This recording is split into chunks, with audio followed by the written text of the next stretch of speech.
Bullheaded Podcast. I'm your host, per usual, Sean Tyson, here with Zoo and Peebush. How you guys doing? Doing all right, man. Baseball's back. Zoo's an excited man, but for other reasons, obviously, Zoo. You got the playing games tonight, and this man's got money on it. So we're all looking forward to these games, and obviously the playoffs coming in the next couple days. It's gonna be a fun time, man.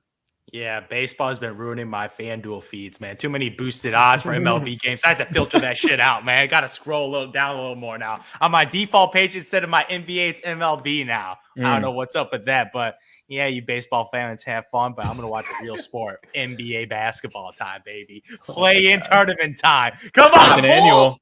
Come on, Bulls. I'm praying for you. I'm praying for a miracle. A miracle. Because that's what's going to take. Yeah. Some good playoff matchups set already. Mm-hmm. Definitely. We definitely have a lot of good playoff matchups set up. But like people kind of alluded to, we're going to be getting into the play-in. It's kind of a cool format that the NBA came up with last year. So this kind of, I guess you could say, the second annual play-in. And we actually have a matchup that's on right now between Brooklyn and Cleveland.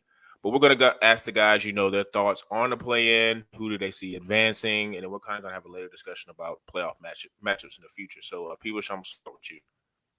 I guess I'll start with the game we got starting 4 minutes ago. Yeah. So, I mean, the Cavs, shout out to them for their season. I know they kind of dwindled off there towards the end. I think they lost like 8 of their last 11, unfortunately.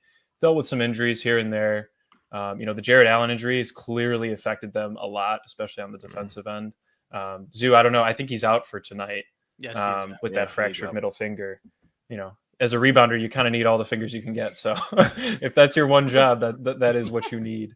Unfortunately, can't really play through that. But, I do think that it is a one game and any team can just have a lights out 3-point shooting game. Yeah, exactly. That's why, I think these are arguably harder to predict than even some March Madness first round matchups, just because it's an NBA team, man. Any one of these guys can have an unbelievable night.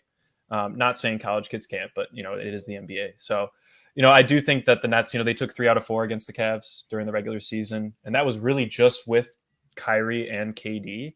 I think 2 of those games. So, we have a pretty good idea of how they'll play without Harden, against a solid, playoff team in the Cavs. So I do have the Nets advancing, which puts them up against the Celtics in the first round. But that's gonna be the first game we're gonna know about here in the next 2 hours. Yep. So we'll see if we're right pretty immediately. As I put some money on it, KD 30 points, Brooklyn Nets with the W, man. I don't care how he does it, but he got to get it done, man. It got to be KD be the reason. I don't want no Kyrie Irving 50 point, 60 point performance because he has the ability to do that. He's already done that multiple times. And sometimes KD sees Kyrie cooking. Uncle Drew cooking, just sits on the sidelines, man. Sits on the sidelines. Pretty much Kyrie goes one-on-one the entire matchup. I don't want none of that. I want some team basketball. No, I don't want team basketball. I want KD the ball, man. That's all I want, man. No other teammates touch a KD. And he can't lose the play-in tournament to a team without, I think, one of their probably second most important player in Jared Allen. Yeah. I would say he's even more valuable than the rookie. Yeah, Jared Allen. Evan Mobley, that rim double twin tower, like pretty much San Antonio, Tim Duncan, David Robinson, defense down low, like traditional 7-footers down there to play defense. So without that rim protect, I'm like, Laurie Markkinen. Darius is going to need 50. I'm telling you, man, like Darius Garland, man, like Kyrie Irving, man, his defense we'll see the interesting matches of how they put their point guards on Darius Garland because they might put like a Brown on Darius Garland to try to slow him down because, dude, if Darius Garland, that dude's jump shot is wet, man. Like he's got such a nice silky jump shot, and when he gets going from deep, man, 25 and 10 easy right now. So they'll need it all from him. They need a freaking MVP caliber performance to beat the Brooklyn Nets because I don't think KD wants. If KD losing the play-in tournament, man, I'm sorry, that's embarrassing. That's just embarrassing. Against a team without one of their best players too, man. No excuses. No excuses. At home, too.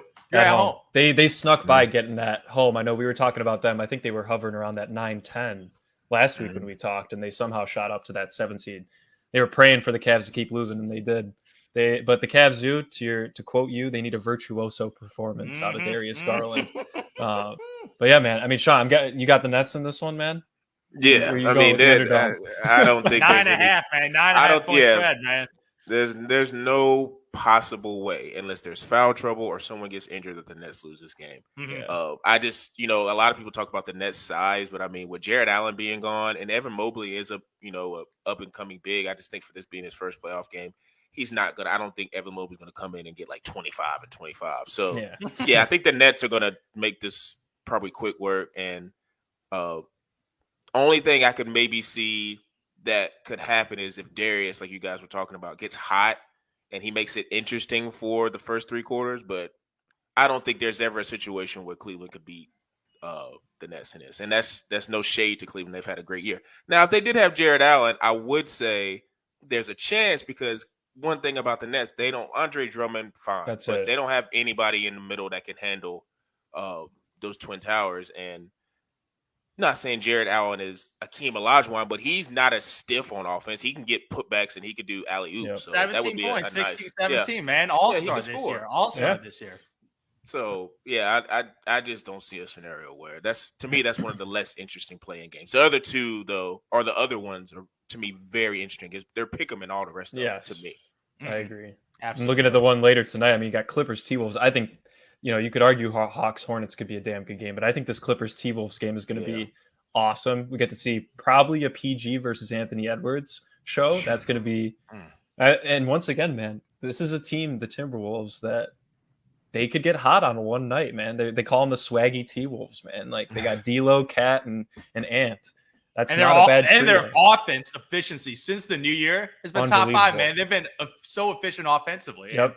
Doesn't surprise me at all. Yeah, it doesn't surprise me at all, because you look at on paper, it's usually one of those like on paper young teams. Like, they got a lot of talent on paper, but they usually lose games. But this year, they did that Phoenix Suns switch, man. Because I always said the same thing about the Phoenix Suns when they had Devin Booker, DeAndre Ayton, all these young talent that they got on paper switch, and now they're 58. They're winning like 50+% of their games right now in the Western Conference. So they flipped the switch, and I'm going to see Karl Anthony Towns in his second playoff performance without Jimmy Butler again in his year, and see how he performs in a play-in tournament game. Because, man, it's going to be on Cat to get it done. Because, my Lord, their center position, the Clipper size, Zubac.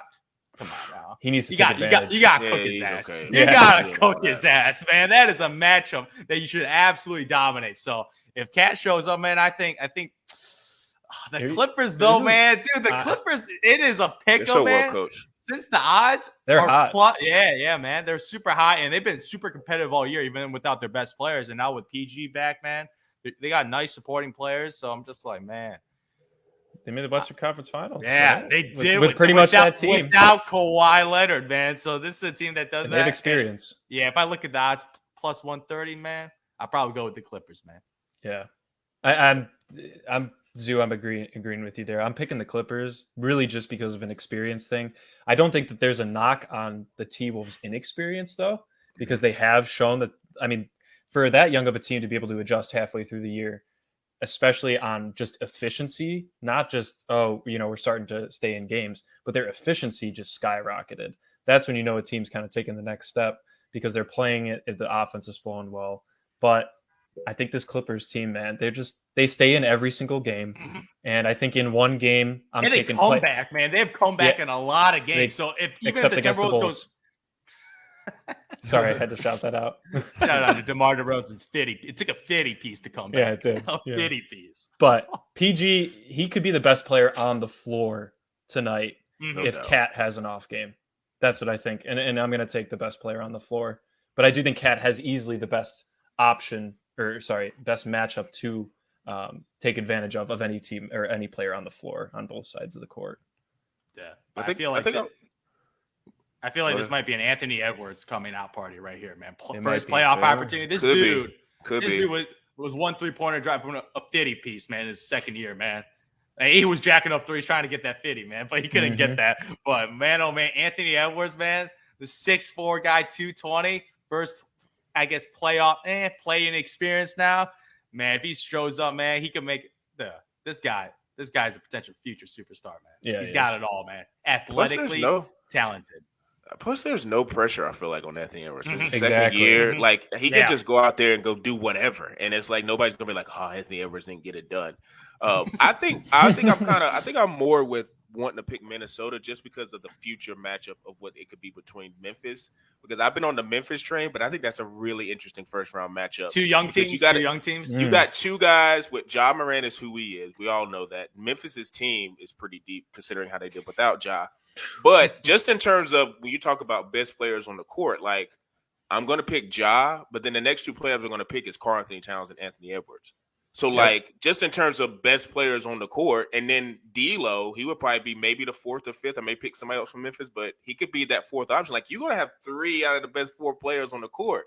And if Anthony Edwards has this attitude of, like, I don't care, it's my second year, I'm just going to go play, like, they're not going to be scared of Memphis. Memphis is not the team where it's like they're respected in the Western Conference of always getting to the conference finals or getting to the finals. Like, no, they don't have that cachet yet. So I think I'm rooting for Minnesota just because I want to see that, because that's an interesting matchup with Karl Anthony Towns, and I just think they have a chance to be explosive. And then you got to also think he won't be able to stop, and I'm talking real far in advance, but I'm just saying if this happens, Pat Bev is not going to stop Ja Morant, but he can get under his skin.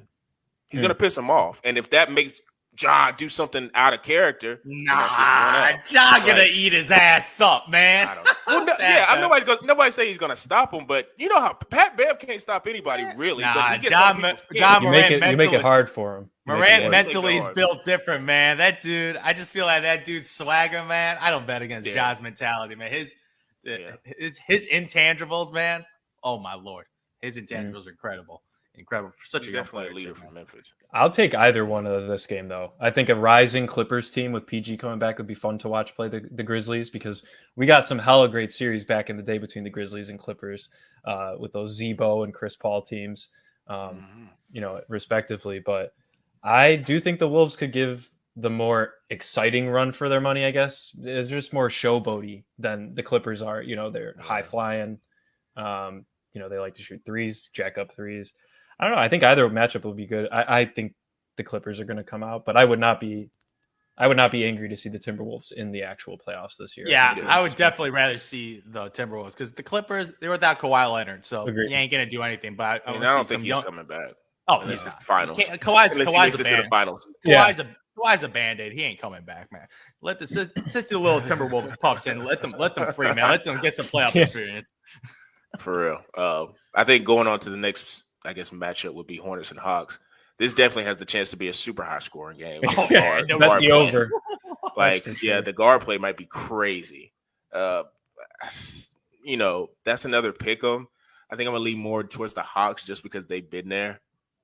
Trey, his run last year, I don't think was miracle. Anomaly. That was a miracle. I think his play within, I think the team's success was an anomaly, but I think his play, I think Trey's like that. So I think Trey can continue that momentum. And I just kind of think with Charlotte, they're kind of the team, when we talk about young teams, they definitely feel like they're built for the regular season.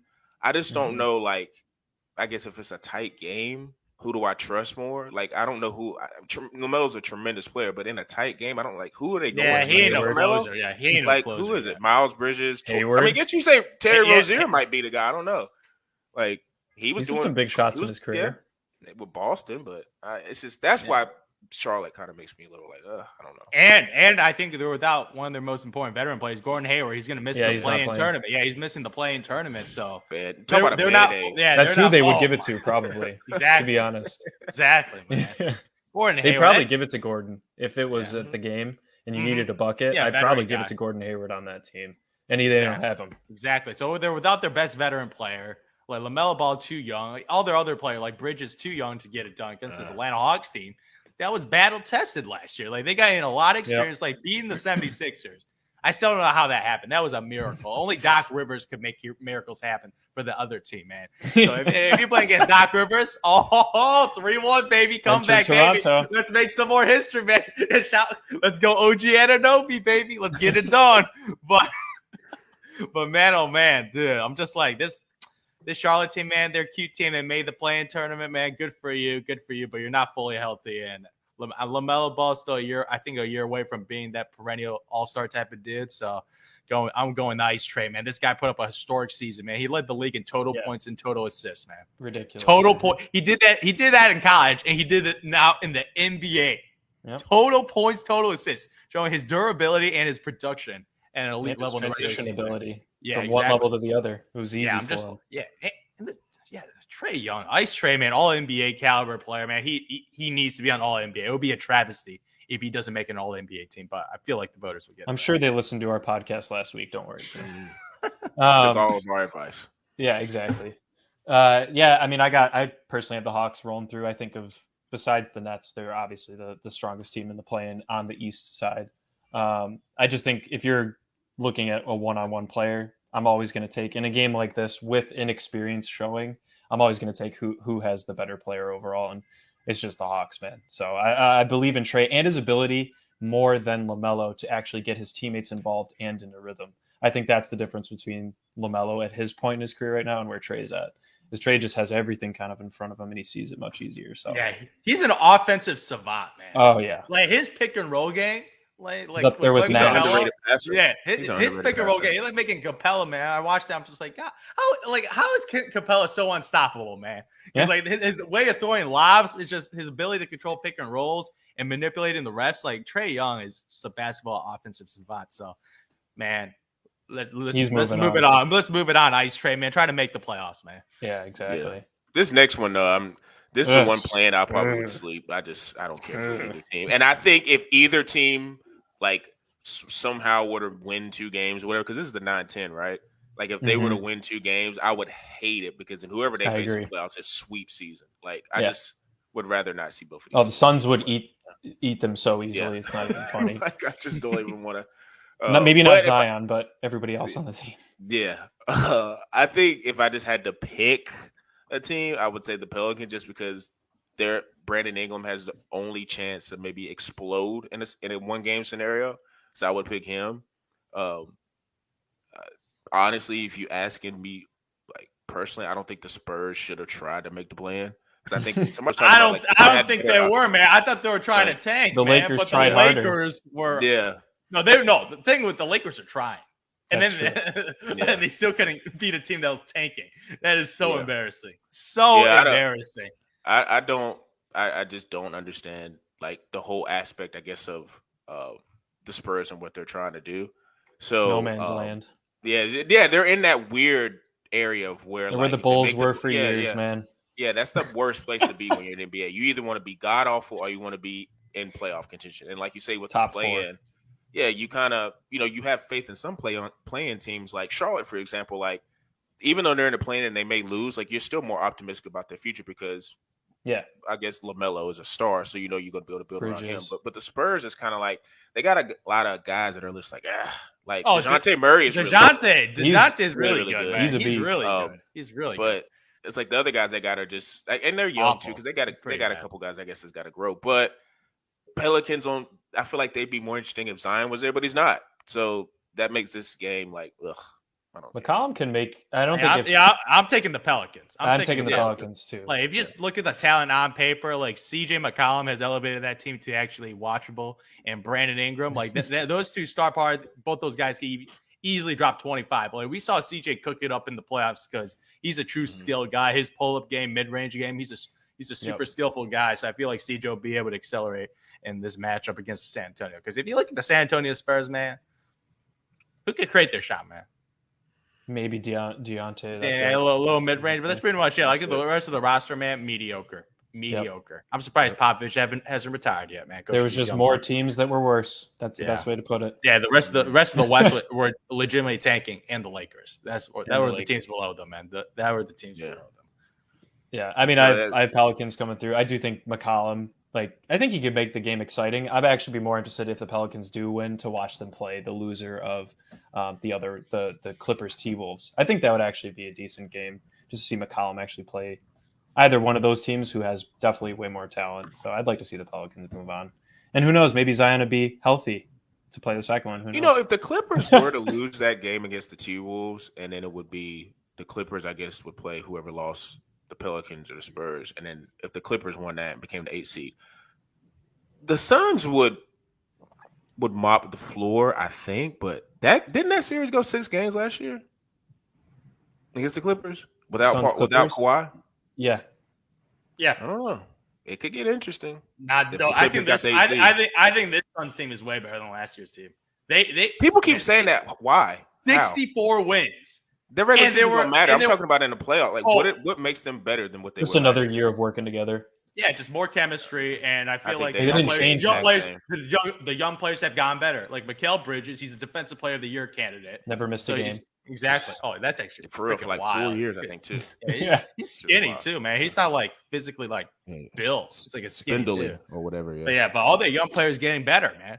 And then you got Devin Booker also elevating his game too. But CP3 still CP3. So people keep saying, I think 25, 6, man. I think I can agree with Mikal, but Booker. People He got better. He's more productive this year. He's improved his passing, man. He's improved his passing up to 6 ain't no assists passing. a game. He is passing more. When it comes to the game line, Booker ain't passing shit. He's gonna score, and that's what he do. That's why. That's a regular season thing. To me, it's up to Chris Paul being healthy. If he's healthy, they're gonna make it to the finals. If he's not healthy, Booker. Grizzlies. Let me tell you something. If Chris Paul if he gets hurt, Suns ain't doing nothing. I don't want to hear nothing about Booker passing. He ain't gonna be doing none of that. Chris Paul he'll have to score. Why. Like, to me, it's about Chris Paul. That's why, like, if he's healthy, the Suns will mop the floor with everybody. But if he's not healthy, they're not doing nothing. They'll win series. They'd easily still make the Western Conference. But I'm just saying the Clippers went 6 games with them last year and it's the same team from last year, so it's not crazy. I don't think they would sweep them this year. Then, like, it's not crazy. If they played in the first round, it'd probably be like I'd give them 5 games. Yeah, 5. What do you get? A gentleman's sweep. A gentleman's sweep. There you go. We're just trying to shout out PG a little bit, you know. Yeah, just give him. He's been hurt the whole year and he's came back. But I think PG last year was playing more of the entire season, so he's kind of, I guess you could say, rusty. So I guess it could be a gentleman's sweep, but that would be more interesting. My whole point is I don't want to see the Pelicans Spurs in that 1-8. Yeah. I just don't. Just don't give me that, because if I get that, snooze. I'm going to sleep early. Like, I'm not watching that game. That's not a 1-8 seed I want to watch. No, a series I do want to watch in the West is Warriors versus Denver, man. I'm not saying that Denver would. I don't think they'll win the series. I don't think so. I don't think Jokic can do.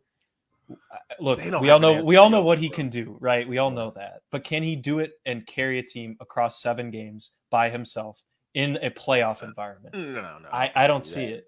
But so I mean, depends on Steph Curry's injury. I haven't heard anything about Steph coming back either. Yeah, man. If Steph is not playing, I think the Joker could get it done. If Steph's not playing, I have Warriors in 7 in that series. Warriors in 7. Either way. 7. If Steph plays, I got him in 6. If Steph plays, I could see that. Yeah, that's a fair. Now Steph, looking like first game, he might not play though. And if that lingers, he's not himself. They need Wiseman to guard Jokic. They want to guard the Joker. I love Wiseman, but yeah, that's a murder. No, I'm saying that. Murder. Who else do they have? You know what I mean? Like, who Kevin are they gonna Looney? Actually? Draymond Green, bring it Jokic on, is boy. gonna eat him. Yeah, but can anybody else at least give him a lending hand? You know, like that's what. Are you going to trust Will Barton to take a much needed 3, or are you going to make Jokic bring up the point and jack up a 3 if you're down 3 at the end of the game? You know, like I don't know if you can trust anybody else on the Nuggets to really bring it home alongside Jokic enough, at least consistently across a 7-game series. So I think it'll be a really fun one to watch, but I don't think it'll be the Nuggets taking it in 6 games. If anything, they did say, I saw Shams or one of those guys, the reporters at Break News, they said that Mike Malone suggested to who was it, Murray, that he could have an off the bench role for 15-20 minutes in the first round if he's up to it. They said he's mentally still trying to get over the ACL injury, but I mean, not for if the Nuggets were to get through that series somehow, that could get interesting in the West, and Murray comes back in that second round. I don't think he's coming back, man. I wouldn't risk it. Yeah, first game back is the playoffs. Is the playoffs? No, that's too much stress on the body, man. Against the Warriors? Yeah, come on, man. You get a first matchup is fucking Steph Curry. Hey, come on now. If they do it, they do it. I mean, if he wants they ain't gonna risk it. Him and Michael Porter, I think they both. See, I thought Michael Porter. I didn't know I didn't think his injury was season ending. I thought it was just he was out indefinitely, which means I guess you maybe have a chance. Back injuries with Michael Porter. The reason he dropped freaking 10 draft spots was because of his back. This is what people feared. So they're gonna take it seriously because they invested $100 million in the dude. Yeah, they paid him, so they got to take their time. Yeah, man. They don't want to play with no back, man. But yeah. What about that other West series, Zoo, that we know of already? That Dallas-Utah series. Man, it's such a shame. Luka Doncic with the injury, man, the calf injury. They say no timetable. I don't like them. And calf injuries also linger. but you're playing against the Utah Jazz, who's known for choking, right? Like if Luka is healthy, oh, that's an easy, man. I say Dallas Mavericks in 5 games. Dallas Mavs in 5 games against the Jazz. Yeah, I feel that confident about it. But with Luka's injury, oh, man, I don't know, man. I don't know if they could roll without Luka Doncic because that means Jalen Brunson is the most important player on the team. Jalen Small Brunson is the most important player. This ain't Villanova no more, man. You're playing against NBA playoff teams, man. Like Jalen Brunson, because he's going to be primary playmaker and primary scorer along with Spencer Dinwiddie. So I'm like, can that get it done? Even though Jason Kidd has turned around their defense, I don't think so. If Luka Doncic missed more than half the series, I'm taking the Utah Jazz in 6 games. 6 games. Yeah. I think, I mean, if Doncic misses more than 2 games, that's I think Utah takes it in 6 or 7. Probably 6, I agree with you. But if Doncic misses maybe the first game or 2, I have Dallas in 7. Dallas in 7. Because he's missing at least probably 1 game. Let's be honest. He'll probably at least miss the first game unless he just miraculously gets some awesome treatment or something like that. But we don't know. There is no timetable, unfortunately. Yeah, such a shame too on the last game of the year, and exactly. I was like, I would say it's meaningless basketball because like 2-3 seed, who cares, man? Playing that Luka Doncic, and such a shame because this is a dude that just drops 40 a game in the playoffs. That's what he does. Yep. He has the highest career points per game in the playoffs, right in front of Michael Jordan right now of 33 point something. Like this dude has a higher scoring average than still Michael can't win a series. But see, and that's the thing that sucks too, because Luka seems like if I had to pick up anybody in the Western Conference, like a team, Luka's because he's so talented. I feel like if we like he can win by himself, man. Yeah, and he could get to maybe a conference finals or a finals just off of his talent.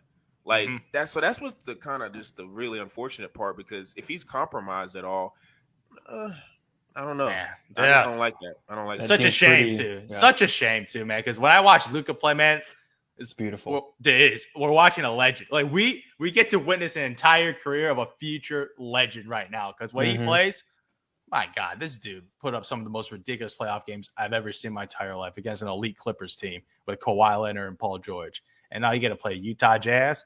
Come on. Bogdanovich, Mike Conley, Gobert, pick and roll all day, baby. Pick and roll all day. Are you kidding me?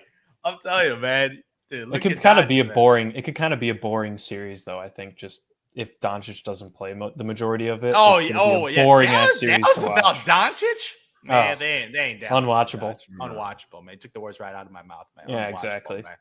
Right, unwatchable, man. And then we got 2 more series though, Zoo, and it's in we'll start with Philly, Toronto. We'll save the best for last. Oh yeah, I'm about to say. I know y'all not gonna. What are they? They say bury the league. Like no. We gotta. No. We're not gonna talk about it.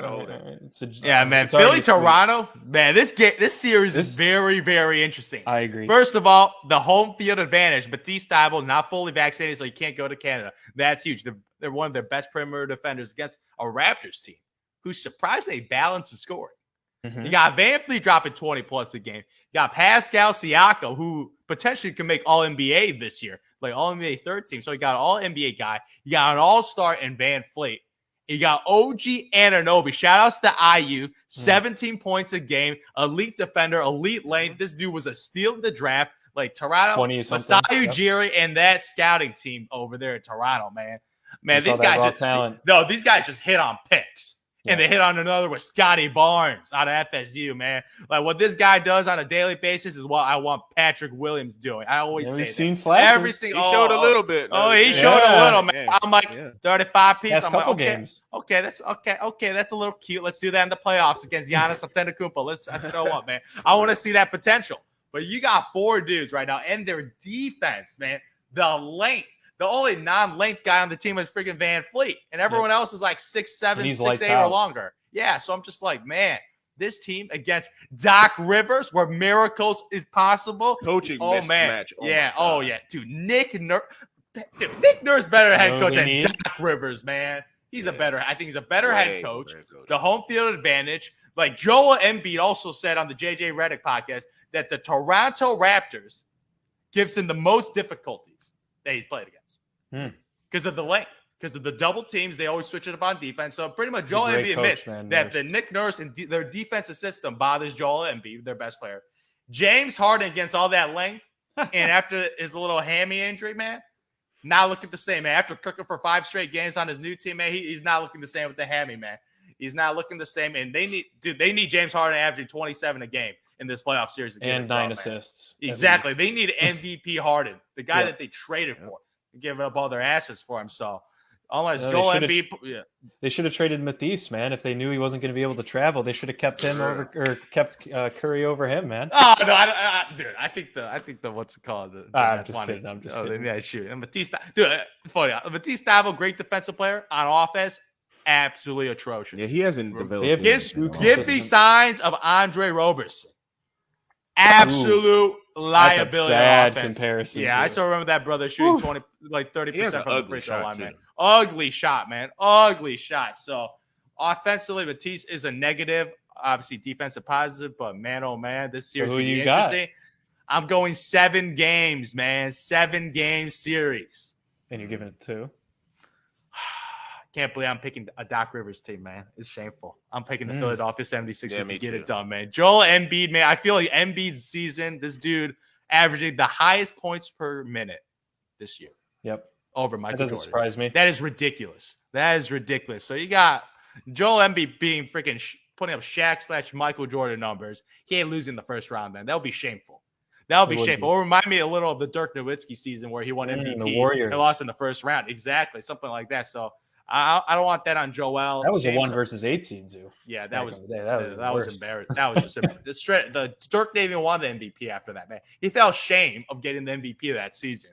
But Joel Embiid, man, I feel like this guy might be putting up a virtuoso. He's not going to let this team lose to the Toronto Raptors, which only has 1 All-Star this year. So I'm picking the Sixers in 7. I got the Sixers in 6. I do think that the Raptors can cause them a lot of problems, especially on their wings. Like, any of these guys that come off the bench for the Sixers are going to have a hell of a time trying to score against this Raptors first unit, because the depth that the Sixers have is going to be their downfall in this playoffs. I don't think it'll be the downfall against the Raptors, but it will be later on in the playoffs when you have to play a team like Milwaukee, who is pretty much stacked at nearly every position and a couple beyond on the bench. But Zoo, you're taking the best player on the floor, man. You're taking Joel Embiid. I completely agree with you. They also have the second best player. But once again, man, if the Raptors get him into foul trouble by just simply slashing at Embiid the entire game, which we all know they love to do. OG can do that. Scotty Barnes can do that. Pascal's great at that too. I think it could be a series. I could see it going to 7, absolutely. I just think I have a ton of faith in Embiid just kind of carrying. I think he's going to average 35 a game in this playoff series if nothing goes completely wrong for him. So Sixers in 6, man. Sixers in 6. Yeah, they need help. Only fitting. I think Embiid. I think the Sixers is 6 or 7 for me. To me, Embiid is going to be the guy who's going to have to carry them and do what he does in the post. Harden, like you say, he hasn't just looked the same, and I think that's important because to me, it's not even so much about Toronto. It's about like the next series for Harden and Embiid. I just think the playoff experience with Harden, even though it hasn't been the greatest, he's been there. Embiid has been there. Toronto, like you say, Van Vliet, now he's battle tested. Can't dismiss him. And OG had some moments in the bubble. I guess you could say if that's count that as playoff experience. So you can't dismiss Game that. Winner, man. Game winner, man. Against the Celtics, wasn't it? I think it was against the Celtics. Yeah, in the corner. White pass, tray ball, man. Incredible shot. Yeah. So you can't dismiss their experience, but it's just when it comes to playoff basketball and how it slows down things like that, I just think Embiid and Harden are going to end up over time of the length of the series are going to impose their will. With Philly, it's not even about this series. It's more so about what are they going to be doing in the coming series. So I think in this series, I think they should get the job done, and Harden and Embiid will, I guess, save the embarrassment of the first round exit. Yeah, so I'm telling you. James Harden, he's got a lot on the series, man. He wants a $200 million contract extension. $200 million extension. If they lose in the first round, I don't know if you give him $200 million if you lose in the first round, man. Yeah, it's going to be hard to justify that. Yeah, right? $200 million. And Doc Rivers, if you have another upset where you're the favorite team, he's gone. You will not be returning as head coach. So those are 2 factors to consider in this series, and we'll see if pressure breaks them, man. Because sometimes pressure makes diamonds, man. We'll see, man. We'll see if they're color. I haven't liked how hard. Harden's looked at all this year, and I'm starting to get worried to the point where he's only got about 2 good years left. He does not look good. Yeah, the strip clubs are catching up your body. He does not look good. Like he needs just a better sleep he's schedule. aged, and it's weird because when, like you say, he still had the hamstring issue when he came from when he was like in Brooklyn, but he's like even that next year after the playoffs or whatever, he was averaging like a bunch of assists and was scoring when Kyrie was out, and it was just like he kind of just he's fading with that. And I think it's because I don't think he's the type of player where Sue talks about the strip clubs and stuff, but like I think there's something to like that lifestyle in general. Like I don't think he's like Take care of himself. I don't think he's that type of guy. I don't know him, but I'm just saying you can just kind of tell he's not aging as gracefully. Even as bad as Russell Westbrook has looked physically and how Russell Westbrook played, he looks way better shape than He Harden. takes care of himself. Yeah, so it's like I don't know. Harden's he's aging really fast. It's getting to me the extension part. Like I don't know how many years would be attached to that extension. 5 years, $200 million. I don't know. In his last couple of years, he'll hit $60 million, and the brother will be 36. I don't know, man. I would rather have Ben Simmons. Not gonna lie, that year's gonna be pretty bad, but it's about the present, not the future. You got Joel Embiid. That's why they went all in. So you better not lose to a freaking Toronto Raptors team that let go of their best player last year in Kyle Lowry. They just let him go. So if you lose to a team like that, changes will be happening. Yeah, he would. Daryl would be the only guy who would be mulling over, should I give this to him? And that's just because they have a relationship. Any other GM is probably not boy, giving it to man. him. That's his boy. Yeah. So that would be the only reason why I could see them giving Harding that extension. But yeah, if they flame out in the first round, you got to, it's hard. He's going to have a whole Dennis Schroeder moment for him. I don't know if it'd be that bad though, would it? No, Like, he wouldn't get that drastic. man, He'd just make a cool 25, He'd Yeah. just make 25 a year. I'm sure he couldn't live off that. But Probably that's not. just me. Yeah, No more strip club money, man. No more strip club money, man. Yeah. and quiet as kept. I'm sorry, I keep cutting you off, people, but No, you're good. quiet as kept. Most people, the best strip clubs are in the South. So even though I'm not a strip club guy, but that's what I hear. The best strip clubs are in the South. So Man, you got some if he were to not play with Philly, he would. When he was in Houston, somewhere else. Yeah. Jeez, that was a deadly place for that man to go. Yeah. No state tax too, so he really had the money flowing. Oh yeah, he had the money. He had the cash. Yeah, definitely. But people go. You already know what I'm about to lead into here. Yeah. This is going to be a rough conversation, Zoo, but we got our worst nightmare here, I think.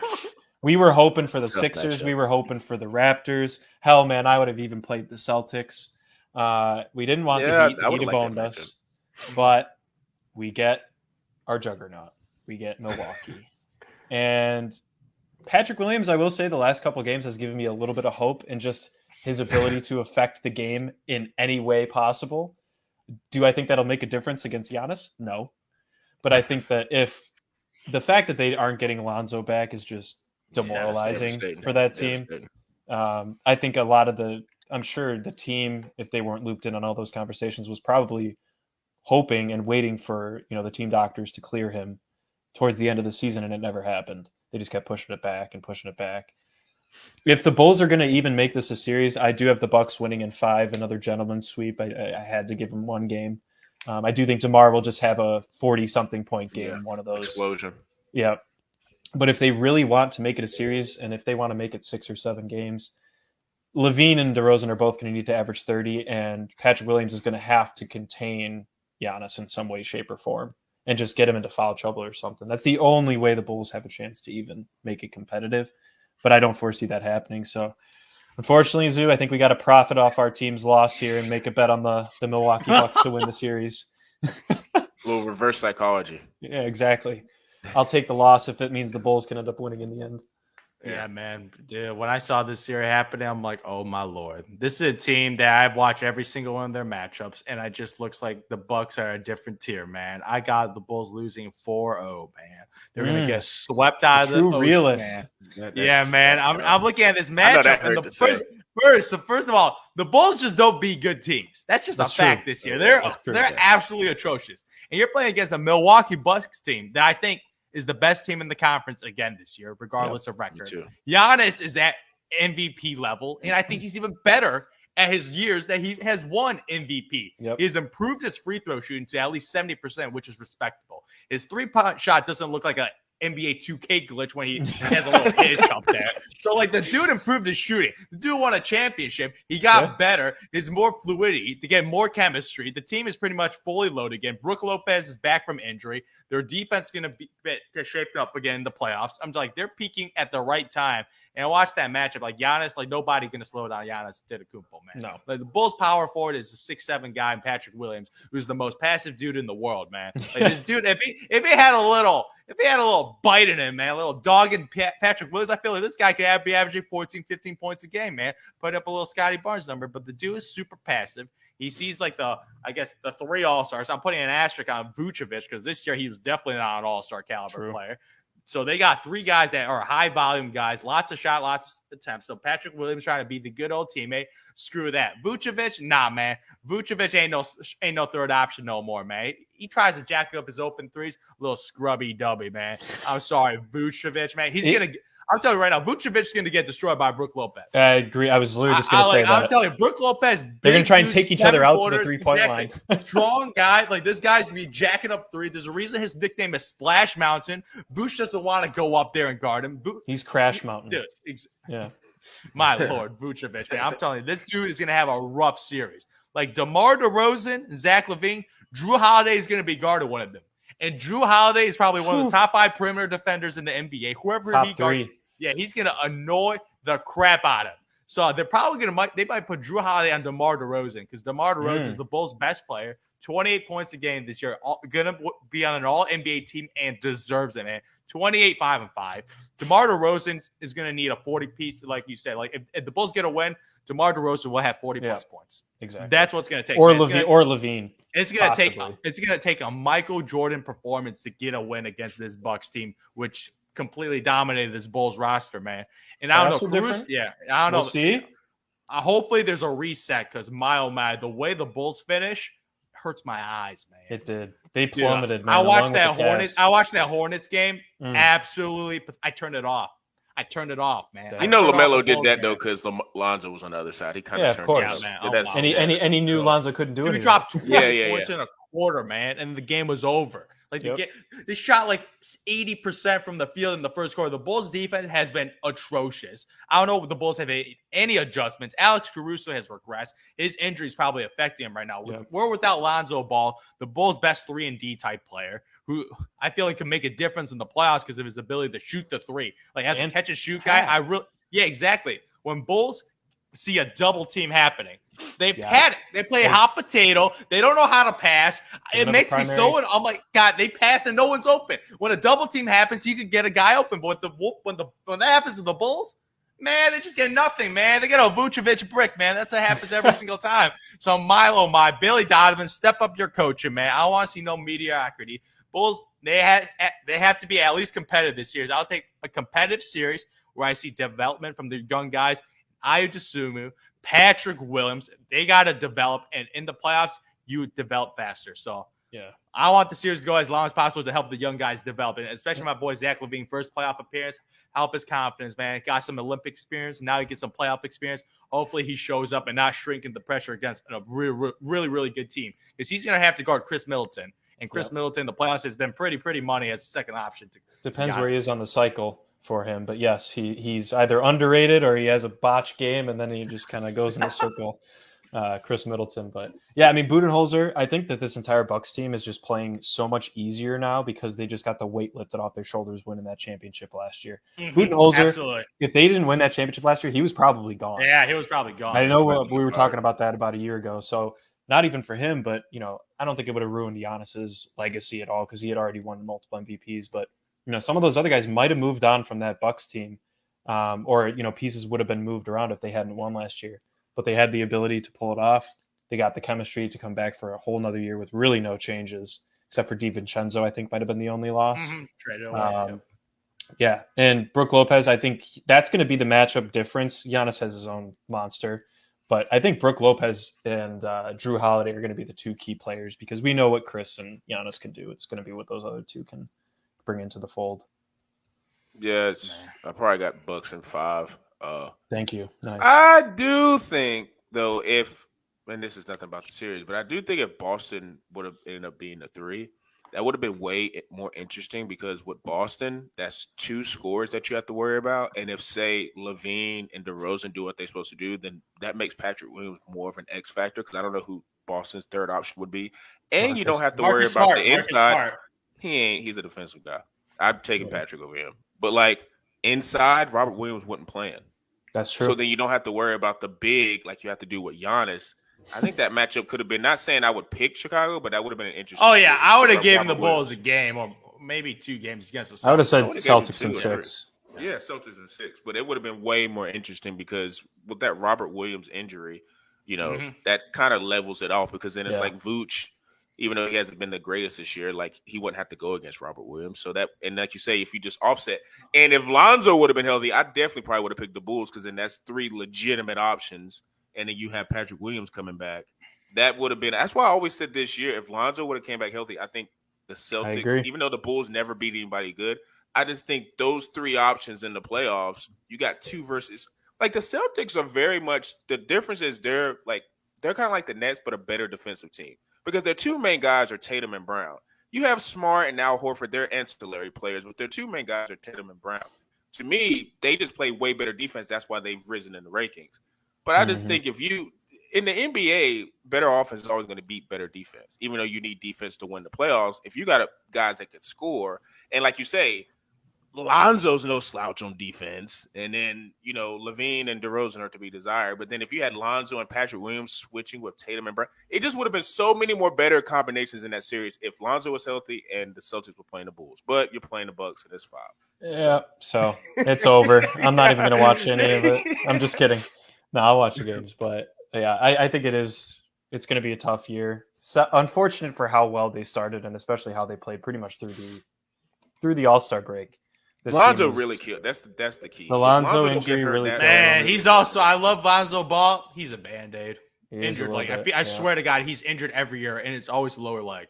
It's always on the lower body. It's not like if it's like a shoulder and a wrist, I don't care. Lower body, I care. So. Looking like a Band-Aid, man. Looking like a Band-Aid. Yeah. We got some interesting series, though. And then we still have some yet to be set, but I think the Nets are crushing them right now. So yeah, they're definitely crushing the Cavs. I've been glancing over there. They're up by 13. They're up 13. My boy KD got 8 points. I need 22 more, man. 22 more. That's all I'm asking, man. Yeah. 22 more. Come on, KD. Don't. A lot of times. I only see 3 shot attempts, man. I want more aggression, man. I don't know why. I don't let him get a bigger lead. He might. I don't know why. I don't know why this Brown guy got 8 shot attempts already. That's a problem.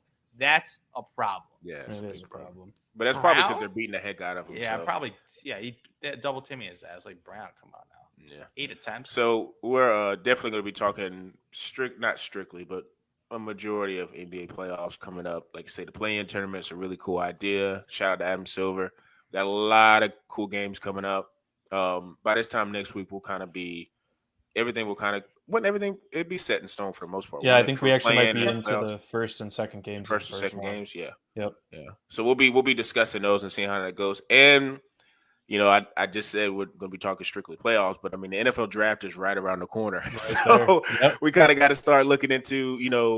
I would say probably it's not as the reason why we haven't brought it up as much on. It's just not a lot of star power with the quarterbacks, so it's just kind of been tough to cover. I think it's a lot of offensive linemen and defensive linemen being discussed in the top 10. So, but we're definitely going to be getting our, hats. We're going to be thinking of topics centered around the NFL draft. So you guys make sure you tune in for that.